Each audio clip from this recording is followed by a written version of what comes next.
우리 photo खिंचवायचं Bharat माता की বিধায়ক নির্বাচিত হয়ে প্রথম উন্নয়নমূলক কাজের সূচনা অমেয় কান্তির। আমরাঘাট মোহনখাল সড়ক সংস্কার কাজের সূচনা সাংসদ বিধায়কের। ধলাই বিধানসভা কেন্দ্রের নবনির্বাচিত বিধায়ক অমেয় কান্তি দাস তার প্রথম উন্নয়নমূলক প্রকল্পের কাজের সূচনা করলেন। বৃহস্পতিবার রাতে শিলচরের সাংসদ পরিমল শুক্লবৈদ্য এর উপস্থিতিতে আমরাঘাট মোহনখাল পূর্ত সড়কের প্রায় 2 কিলোমিটার দীর্ঘ বেহাল অংশের সংস্কার কাজের আনুষ্ঠানিক উদ্বোধন করা হয়।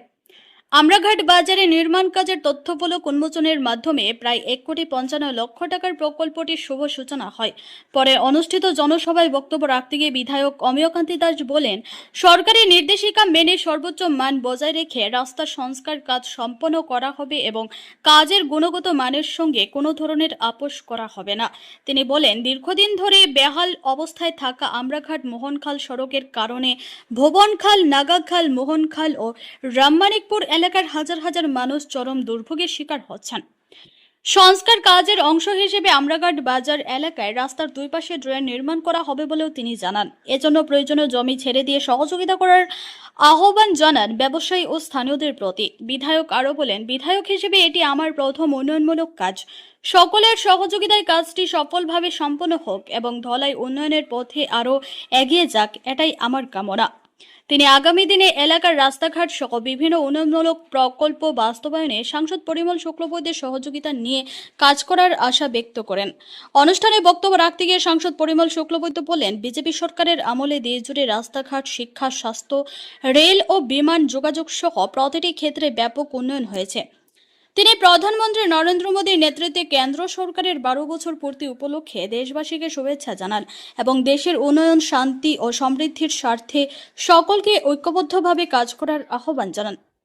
অনুষ্ঠানের শুরুতে প্রকল্পের বিস্তারিত বিবরণ তুলে ধরেন পূর্ত বিভাগের সোনাই ধলাই টেরিটোরিয়াল ডিভিশনের এসডিও এস আচার্য।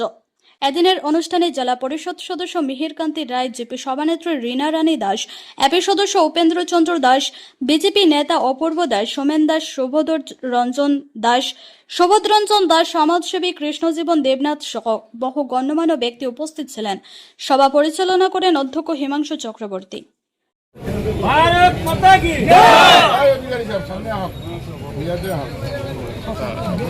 भारत माता की भारत माता की मोदी जी जिंदाबाद, मोदी जी जिंदाबाद। এর কথা বলেছেন, যে প্রস্তাব কথা বলেছেন যে 3.75 মিটার আছে, এর চেয়ে কম কুলবতে কোথাও হবে না। এবং এখানে কিছু কিছু কথা আছে যে আমাদের দুই পাশে, আমরাঘাট বাজারের দুই পাশে আমরা যখন ভুবনখালের দিকে রোডটা নিয়ে যাব তখন দুই পাশে দোকান আছে। তো মাননীয় আমার এখানে যারা আমাদের ব্যবসায়ী বন্ধুরা যারা আছেন, দুই পাশেই আছেন, যারা আছেন আমাদের অতি আপনজন।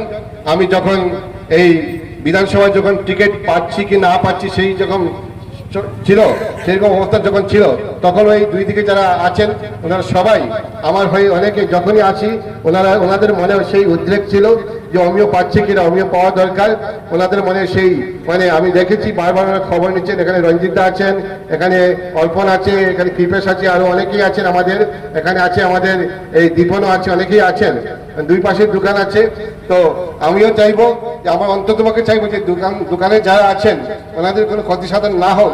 পাশে পাশে কোনো সময় হয় যে বড় স্বার্থের দিকে তাকালে ছোট ছোট অনেক কিছু ত্যাগ করতে হয়। আমিও আশাবাদী এই দুই পাশে যারা আছেন, আমার আপনজন যারা আছেন, ব্যবসায়ী যারা আছেন, প্রয়োজনে তারা এই যতটুকু ছাড়ার প্রয়োজন আছে সেটুকু ছাড়বেন। এবং আমি আশাবাদী সেই ব্যাপারে রঞ্জিতার সঙ্গে কথা হচ্ছে, অনেকজনের সঙ্গে কথা হচ্ছিল আমার, তাই বলছিলাম যে এই ব্যাপারে আমিও এক্সপার্ট নই, কারণ আমিও সেই যে কোথা থেকে আরম্ভ হবে যে মাপযুগ যেগুলা, এগুলো আমাদের ওনাদের ইঞ্জিনিয়ার মহোদয়রা আছেন এবং পাটোয়ারি আছেন, ওনারা জানেন কোথা থেকে এই কোন জায়গা থেকে মধ্যখান পরে রাস্তার কোন জায়গায় মধ্যে থেকে আরম্ভ করতে ওনারা জানেন। তো আমি শুধু আমার আমরাঘাটবাসী ব্যবসায়ী যারা আছেন সবাইকে আমি করজোড়ে আমি সাহায্য প্রার্থনা চাইবো। এই যে রাস্তাটা, এই প্রথম রাস্তাটার কাজ আরম্ভ হবে, আপনারা সবার সার্বিক সহযোগিতার প্রয়োজন আছে। আপনারা দেখেছেন এতদিন ছিল, আগে দোকান ছিল, অনেক দোকান ছিল, এখানে পরিমন্ত্রণের দোকান ছিল এইখানে, সেই রাস্তার জন্য, এই যে রাস্তা হওয়ার জন্য পরিমলদার দোকানটা এখান থেকে তুলে নেওয়া হয়েছে, অনেক দোকান এখান থেকে তুলে নেওয়া হয়েছে। সেরকম কিছু এইবারের ইয়েতে হবে না, কিন্তু আজ না হয় আগামী দিনে বড় বড় রাস্তার প্রয়োজনীয়তা আছে। আমি আপনাদের কাছে এই সেই সহযোগিতা চাইবো, এবং আগামী দিনে বিভিন্ন রাস্তার প্রকল্পের কথা আমরা চিন্তা ভাবনা করছি। আমরা চিন্তা ভাবনার মধ্যে আছে, আমি সেদিন পরিমলদার সঙ্গে কথা হচ্ছিল, আর বিভাগীয় আমরা দুদিন আগে দেখেছেন আপনারা যে আসাম বিধানসভায় সেই মন্ত্রিসভা সম্প্রসারিত হয়েছে, মন্ত্রিসভার দায়িত্ব বন্টন করা হয়েছে। পিডব্লিউডি বিভাগটাও আমরা দেখেছি মাননীয় মুখ্যমন্ত্রীর হাতে আছে। আমাদের অঞ্চলের সবচেয়ে যে মূল বিষয়টা আছে, আমাদের সবারই অত্যন্ত শ্রদ্ধার কেন্দ্রবিন্দু শ্রী ভুবন তীর্থ। সেই ভুবন তীর্থে যে আমরা দেখেছি প্রতি বছর 3টার সময়, এই শিবরাত্রির সময়, দোল পূর্ণিমার সময় এবং বারণী গঙ্গা স্নানের সময় এখানে প্রচুর ভক্ত সমাগম হয়ে থাকে। সেই সময় ছাড়া আমরা দেখেছি বেশিরভাগ সময় যে এই শিবরাত্রির সময় লাখ লাখ জনগণ এই রাস্তা দিয়ে যান, এবং রাস্তা যাওয়ার পরে কি হয়, এখানে এই যে ব্রিজের দুপাশে লম্বা লাইন ধরে যায়। এই ব্যাপারে মাননীয় মুখ্যমন্ত্রী মহোদয় বিগত যখন নির্বাচনী প্রচারে এসেছিলেন তখন ওনার কাছে আমরা আমাদের দাবি রেখেছিলাম, এবং মাননীয় মুখ্যমন্ত্রী মহোদয় বলেছেন যে আগামী দিনে এখানে আমরাঘাট বাজারে দুই পার্কে সংযোগ করার জন্য এখানে একটি ব্রিজ স্থাপিত হবে, একটা সেতু নির্মাণ হবে।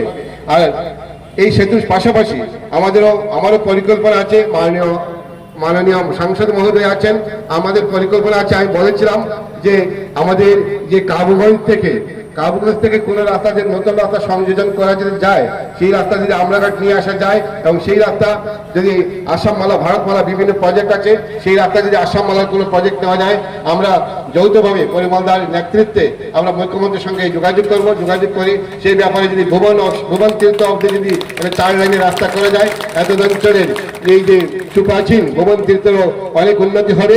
আমরা সেই ব্যাপারে আমরা অনেক কথা বলবো।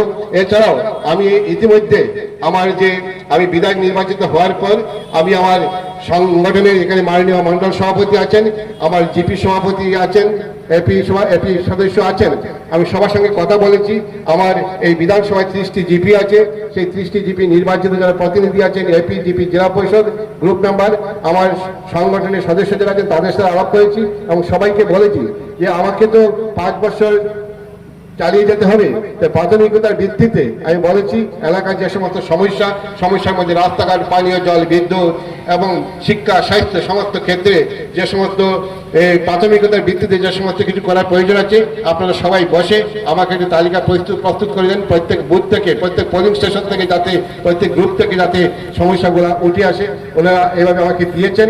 আমি কিছু স্টাডি করেছি, কিছু স্টাডি করতে পারিনি সময়ের অভাবে। এই স্টাডি করে আমিও সে ব্যাপারে প্রাথমিকতার ভিত্তিতে কোন রাস্তা হওয়া প্রয়োজন আছে সে সমস্ত রাস্তা অগ্রাধিকার ভিত্তিতে আমরা করার চেষ্টা করব। বিজেপি যাবে না দেশ থেকে, তাহলে এই নেগেটিভ মেন্টালিটি ছেড়ে দাও। এই তো আমাদের পাশে শুনাই থেকে জিতছে, এবার জানেননি কংগ্রেস জিতিয়া গিয়া কিনা করতে জানেননি, গিয়াও হেমন্ত বিশ্ব শর্মার লোকে দেখা কোন মধ্যে তেল মারিয়ে নি কিছু আনতাম পারি।